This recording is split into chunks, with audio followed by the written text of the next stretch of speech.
Hello, everybody, and welcome back to the Up the Guts podcast. Joining you as always is your host, Trent D'Alton.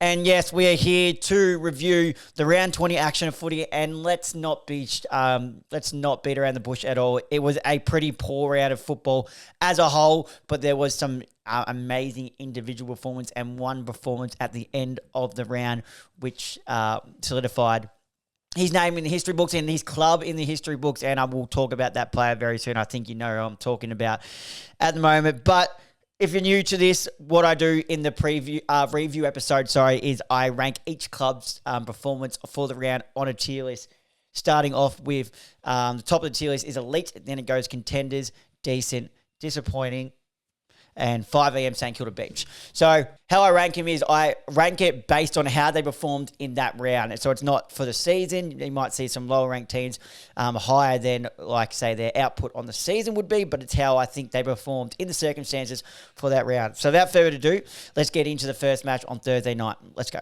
Thursday night action, we had the Hawks v the Blues at the MCG, and it was the Hawks getting it done by 24 points. We saw Gunston kick 3. Deer, who's flying at the ball everywhere, was really impressive. His marking, he kicked 2.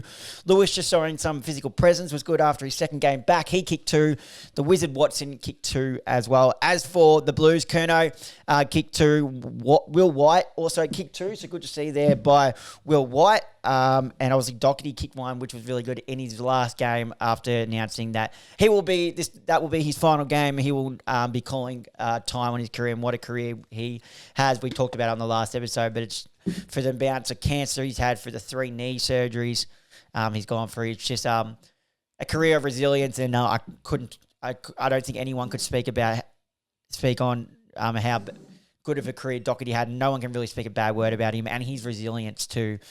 He's not only him as a person, but him as an athlete as well. It's just absolutely phenomenal, and it speaks volumes of the type of character he is. As for disposals, Dylan Moore again got plenty of the ball, 27 9-score Romans. James Sicily was back to the James Sicily that we know, 25 at 88% efficiency, 11 marks, and a whopping 14 intercepts, so he was huge. And Impey again racked it up with 25 and 8 scoring Romans. Looking to play a little bit higher by the looks of an Impey. Hewitt was the leading disposal getter for the Blues with 25. And 8 tackles. Now the Hawks came out firing. I just want to pull it up now. We saw them pile on goals. Really, so they won't be. I think at the end of the day, they won't be. So the scoreboard doesn't speak how much they've really dominated the game. So if we have a look in the first quarter, they kicked 6 goals in the first quarter. So Gunson, Deer, McDonald, Ginnivan, Ward, and Lewis all kicked goals. It was 6 goals to 1 in that first quarter. So they really came out and set the tone, which I think everyone thought it was going to be a bigger thrashing than it was after that first quarter performance, but weren't able to really put their foot down and really beat them smashing. But all around the park as a whole, it was a convincing win by the Hawks. And the Hawks, for that reason, I'm going to put them in contenders, not quite elite. They were really good and they're starting to find their better footy, but I thought this needed to be a 8-goal plus victory for me to put him in elite. Might be a bit harsh, and the Blues, I'll chuck the Blues. I'll chuck the Blues in decent. Just not quite disappointing because they did fight back after that start. So I'm just chuck my phone. I'm just disturbed with my notes. Not quite a start, but I'll chuck him in decent. Oh, another talking point that I had is Marbio Chol, I believe, in my personal opinion, does not get back in this side. The forward line of Gunston, Deer, and Lewis seem to work an absolute treat, and I don't see Chol knocking out any. As good as Mario Chol has been, the Chol's Royce, as they like to call him down at the Hawks, I don't think he knocks out any of those 3, and I don't think they can play 4. Jack Ginnivan has said that I think in a cheekish way, that they'll play all 4. I think he said we'll play 8 forwards if we had to, and but I just don't see him going ahead. It's probably Lewis that you probably play him ahead of, but I'd love to see Lewis get another couple of goes at it as he works back from that few injuries he has had in his career. Speaking of Ginnivan, though, how good was his Telstra celebration? I thought that was absolutely elite. I did not see that one coming. And it took me a while to understand what he was doing. I thought he was just walking with a real not arrogance, but like a little cheeky. But then when I saw all the clips of it come up later, I was like, oh, wait, that's the Telstra ad. So I thought it was absolutely, I thought it was an elite celebration and one I wouldn't have thought about doing Then Friday night, I did another game that it was a thrashing that I won't spend too much time on. The Bombers v. the Bulldogs at Marvel. We know what the Bulldogs are like against the lower-ranked teams, especially at Marvel, and they won by 93 points and kicked straight 22-11, 143 to 7-8-50. Multiple goal kickers for the Bombers, Wright and McMahon all kicked 2. Norton's really starting to kick some bags now. He kicked 7. Darcy kicked 6. So props to Aaron Norton after having a really hard start of the year, albeit against a weaker defence, but kicked another bag last week. He's really starting to find some form, I think, at the right time of the year as they try and push their case for finals. West, after 4 last week, also kicked 3. Bontempelli and Richards kicked 2. And Bontempelli was huge for all day. Probably a best on ground performance, 35 disposals, going at 80% efficiency. Kicked the 2, had 7 clearances, 2 goals, and 11 score on, so he was huge. Merritt for the Bombers had 37 tackles. Good to see Shield rack up some ball, playing more time through the middle of the ground, 29 and 8 clearances. Durham also had 27 and 9 clearances. Archie Roberts had 26. For the Bulldogs, we mentioned Bontempelli, and then also we had Bally Williams, so I thought was really good off the wing. 26 going at 85% efficiency. Now, I'm not going to spend too much time talking about this game because there's not much really to talk about. We always knew what the outcome was going to be, and it was an elite fashion in the end. So the Bulldogs have to go an elite for that one. And the Bombers, I'm not going to quite put them in 5 a.m. St Kilda Beach purely because the players they have on the park that are available. So I'm just going to put them in disappointing. And then we go over to the Battle of the Bridge, the Giants v. the Swans. And it was the Giants who absolutely dominated in the second half, kicking, if we go over here, 1 goal. I know the Swans kicked 1 goal in the 2, 4, 5, 6, 7, 8. So 9 goals. 9 goals in the third quarter to the Giants. So it was 12 goals to 1 in that second half. Absolutely phenomenal there by the Giants. Really stamping their authority as we look over here. 15-12, 102, defeating 8-10, 58 by 44 points.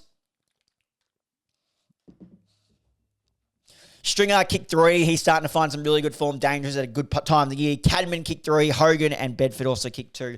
As for the Swans, Haywood kicked 3. Leading disposal getters for the Giants, you had Whitfield off halfback, 27, going at 89%. And Angwin, it was good to see him starting to get a bit more time in the senior level, and because I know they talk him up a lot down at the Giants. So it's good to see it on the big stage. In a big game, 25 and 7 score involvements. Gordon had 32, while Lloyd had 25, going at 80%.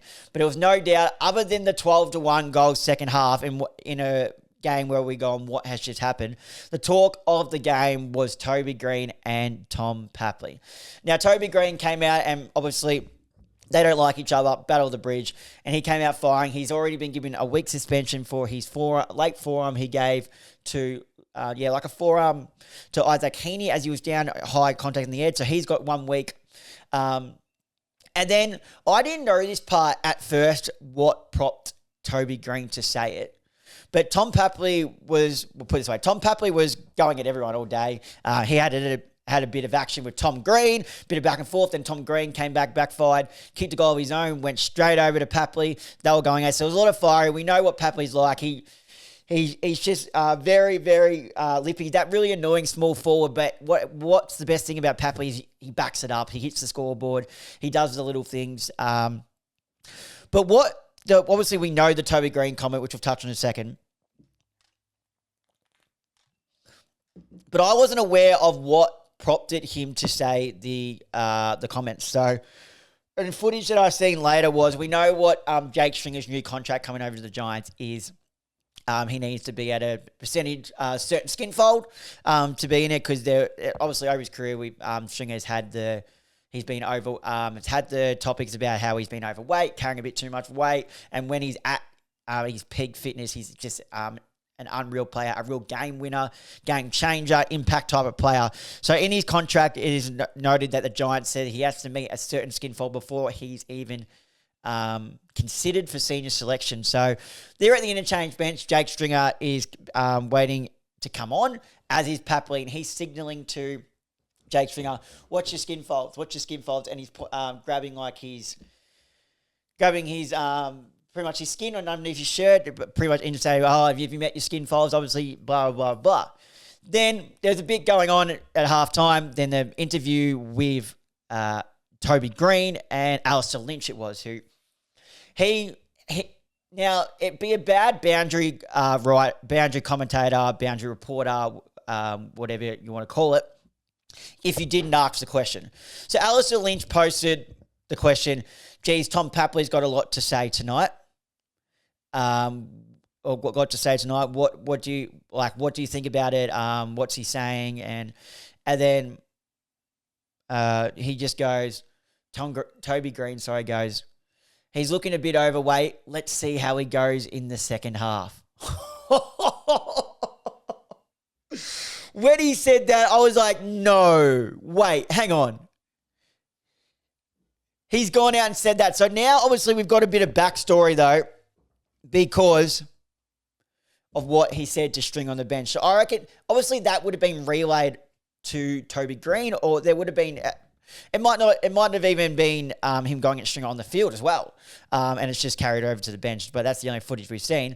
But that's obviously gone, and Green's gone bang, absolutely bang, and I loved it. It was good theatre, but there's definitely questions when, are you allowed to say it in these type of days? Because I know some people would take offence. But the AFL, I don't believe have fined him. And I know Kingsley said he would be very, very disappointed if he was to get fined for that. So by all means, he hasn't been fined. And what the best part is that Toby Green has his own TFG Tuesdays. I think it's TFG Tuesdays. TFG Tuesdays on Oz American Aces with Tommy Sheridan. Tommy Sheridan yesterday on Oz American Aces put up questions for Toby Green post this round. Tom Papley has gone into that question and gone, would like to know what Toby Green's skin folds are. It just keeps a little bickering. I love it. Good theatre. But yeah, with that one. And winner of the showdown medal for that round was Finn Callaghan. And I think it's purely just because the power that Finn Callaghan ran at. So he had 21, 21 going at 95% efficiency, I may add. 17 kicks going at 95% efficiency. 21, 5 tackles, 2 goal assists, 7 score involvements, 4 clearances, and a whopping 667 metres gained. So he's a star. We've talked about what a great season he has had. And since coming back to the side, has really elevated the Giants as they try and make a threat, prove themselves a threat going into the finals. So, as for the rankings, I think the Giants have to go in a league for that second half. Now, I hope that's not the type of Giants we see every week, because I think against a stronger side, they might be able to put an edge, put the edge to the sword earlier and just put it so far out of reach that the Giants can't come back from. But they have to go in elite, and I think the Swans have to go in disappointing for that second half. It just can't be anything else. Now we move over to Saturday. Here we go, Saturday.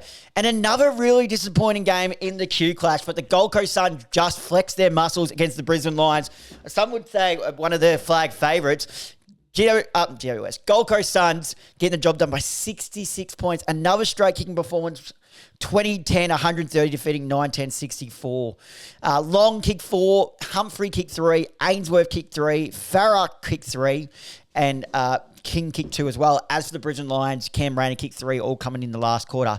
Matt Rao is an absolute superstar. 37 disposals, 23 of them contested, 14 clearances, 12 tackles, and 10 score involvements. That is huge from Matt Rao, and he's just starting, not just starting, but he's such a pivotal part for that midfield, as Anderson has the run on the outside, but Rao does all that grunt work to get in there. So he's such a star player. He obviously number 1 draft pick, and we always knew he was going to be a build player. But had that injury that kind of slowed down his performance, then found games where there was questions that Weaver needed to learn to win some more easier ball. But now I think he's found the balance on both sides.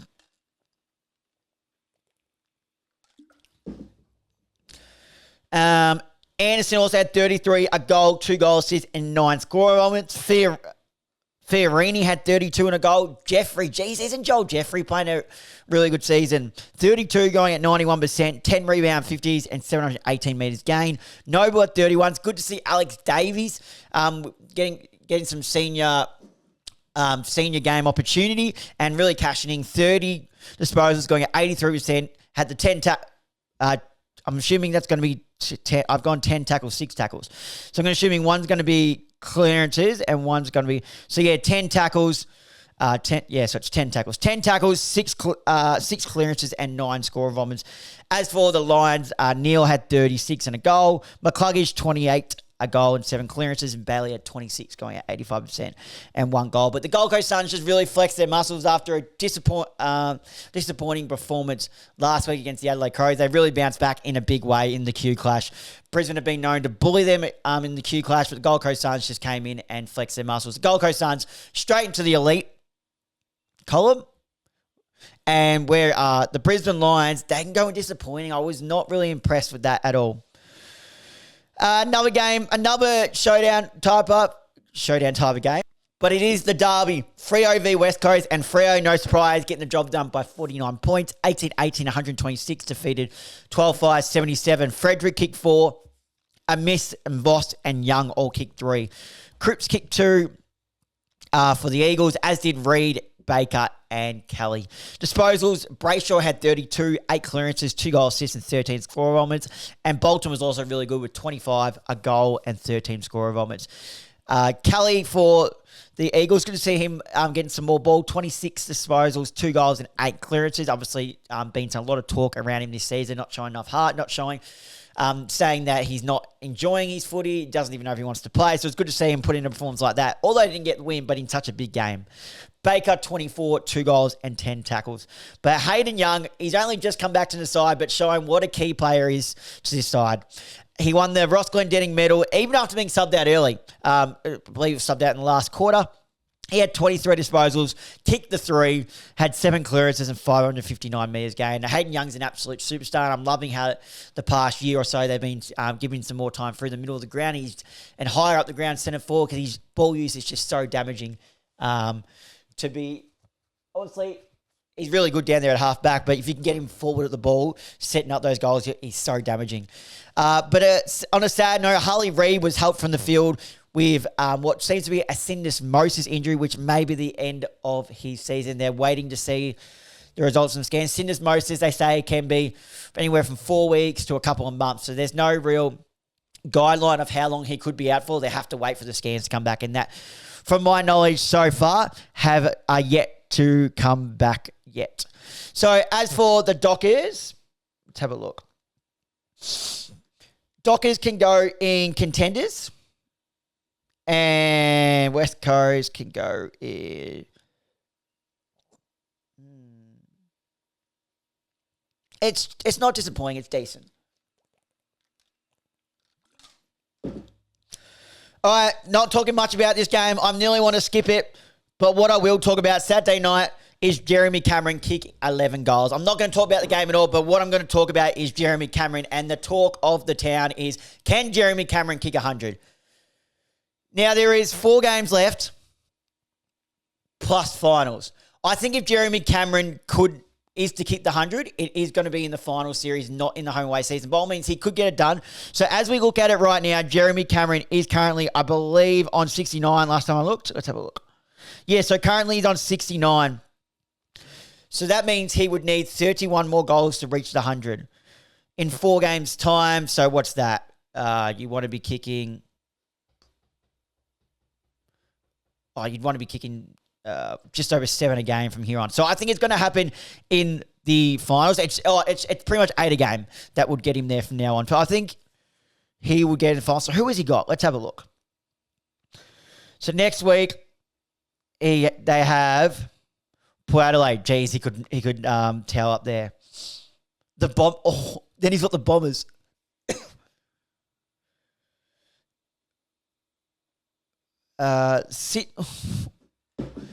You know what?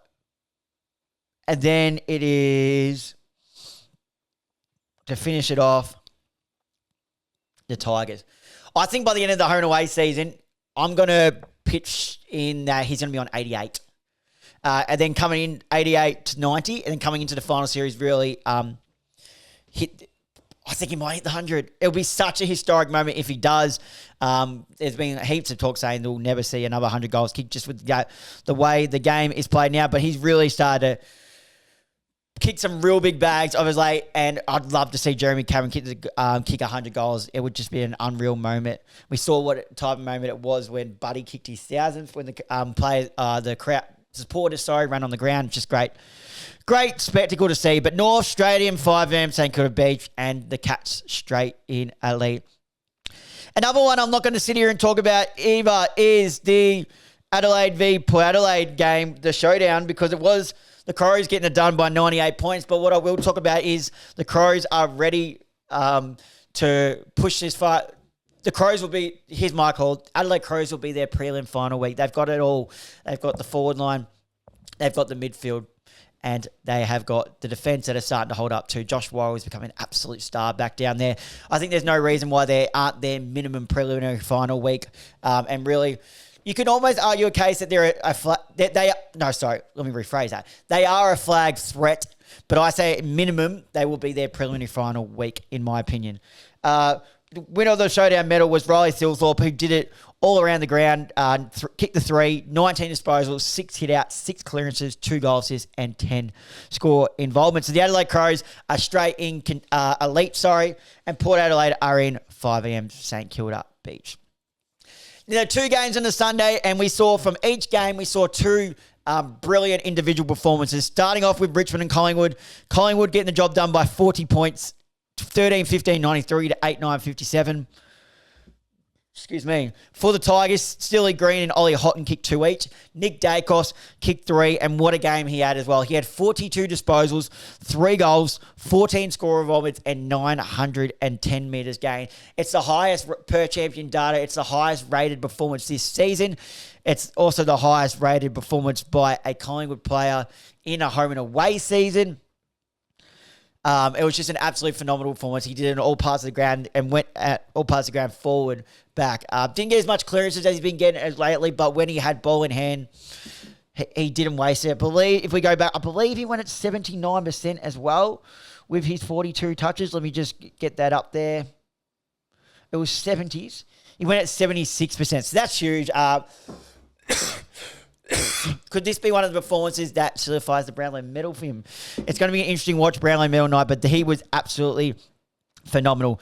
Memory and Mychek, Hoskin, Elliott all kicked 2 for the Pies. Obviously, Pendlebury and Taranto were laid out, so that meant Hoppers had to stand up for the Tigers, and he had 33. Sonsi was really good, 28 and 10 marks. Short had 25, going at 84%. Vloston was huge. We've seen David King say he's a lock for All-Australian, and I'm not arguing with that. I think he's going to be in there in the marks. He's going to be in the squad, and his name is going to be one that they look at going, is he in there? Is he not? He's going to be a real head-scratcher.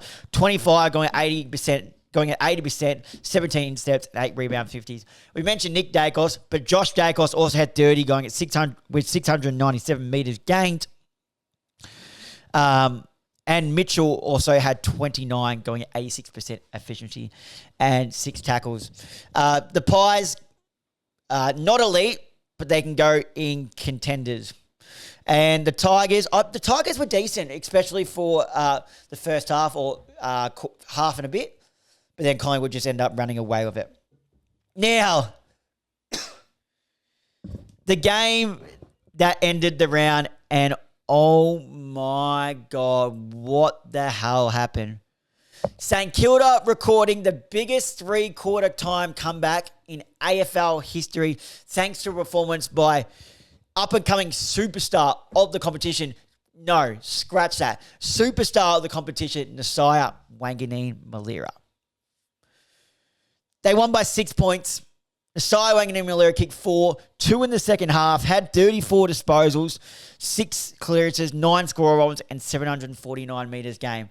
Ladies and gentlemen, we have a new top 5 player in the competition, and his name is Nasiah Wanganeen-Milera. There is no doubt about it. Since going into the midfield, his ball skills are phenomenal, and since going into the middle of the ground, he's hitting the scoreboard consistently as well. That mark he took when he told the forwards to clear out of his way, and that pack mark he took was unreal. You don't see any sort of player put the game on the back of his shoulders like he did. To take that mark, go back and convert, then get the free kick in the middle of the ground, told Marshall where he needs it, ran down, then double backed his lead, and then went back into position to be able to break, get himself free to take the mark and finish with absolute class. Without a doubt, solidifies to me that he's a top 5 player in this competition right now. And he's just a great player to watch. I've been on his bandwagon for a long time, but right now I would say he's a top 5 player in this competition. Melbourne. I don't know what to say about Melbourne. I know they've just scheduled a board review. Big changes happening. I think it might be time for them to move on from Simon Goodwin. Only problem is I don't hear what coaches are next in the ranks, but I think it might be time to move on. That is really appalling to be giving up performances like that. They were so good for 3 quarters, and to allow St Kilda to come in like that is just really disappointing. For goal kickers, obviously, Wanganeen-Milera 4, Higgins 4, Sharman 2, as well. Fritsch kicked 3, Melksham kicked 2, Lindsay kicked 2, and Chandler also kicked 2. We mentioned Wanganeen-Milera. Sinclair also had 32, going at 88%, and Jones had 26, going at 7 score involvements. Rivers had 25, going at 88% efficiency and 7 score involvements. But I think what we have learnt today is pay Nas whatever he wants. That is the bottom line, what we have learnt from this round. That is it. St Kilda straight in elite. Melbourne 5 a.m. St Kilda Beach, because that is just appalling. Right, so there are my rankings. Now, let's go and have a look at the ladder after round 20. So sitting on top of the ladder on 60 points is Collingwood, a game clear of Adelaide, who move up to second on 56. Brisbane Lions drop down to third on 54. Then on 52 are the following: Geelong in fourth, Hawthorn in fifth, GWS in sixth, and Fremantle in seventh. On 48 points in eighth spot with still a game up their sleeve is the Gold Coast Suns. In ninth on 44 points is the Western Bulldogs. 2 games clear of 10th, which is the Sydney Swans. 11th is Port Adelaide. 12th is Carlton. 13th, we've got Melbourne. 14th, we've got St Kilda. 15th, Essendon. 16th, Richmond. 17th, North. And 18th, West Coast Eagles. Well, there you have it, guys. Let's quickly go over. That is the ladder as we look at round 20. Let's quickly go over the rankings of how I did it before we wrap up the show. So in the elite category, I've gone with Western Bulldogs, GWS Giants, Gold Coast Suns, Geelong, Adelaide, St Kilda. Contenders, Hawthorn, Fremantle, Collingwood. Carlton, West Coast, and Richmond are in the decent. Disappointing, Essendon, Sydney, Brisbane Lions. And 5 a.m. St Kilda Beach, we got North Melbourne, Port Adelaide, and Melbourne. Thank you guys for listening. As always, if you enjoy this show, make sure to share it off to a mate. And if you're watching this on YouTube, make sure to leave a like and comment on this video. Turn on the notification bell so you don't miss whenever we upload, and hit that subscribe button. As we've seen those numbers gradually start increasing over the last 4 to 6 weeks, is really good to see. Welcome to any new listeners that are viewers that are watching right now. If you're listening to this on Apple Podcasts or Spotify, make sure to hit that follow button, leave a like and comment on this video, turn the notification bell on so you're notified whenever we upload, and please remember to leave a 5-star rating if you do enjoy this show, as that does help continue to help this show grow. But thank you guys for listening, and until next time, I'll see you guys then.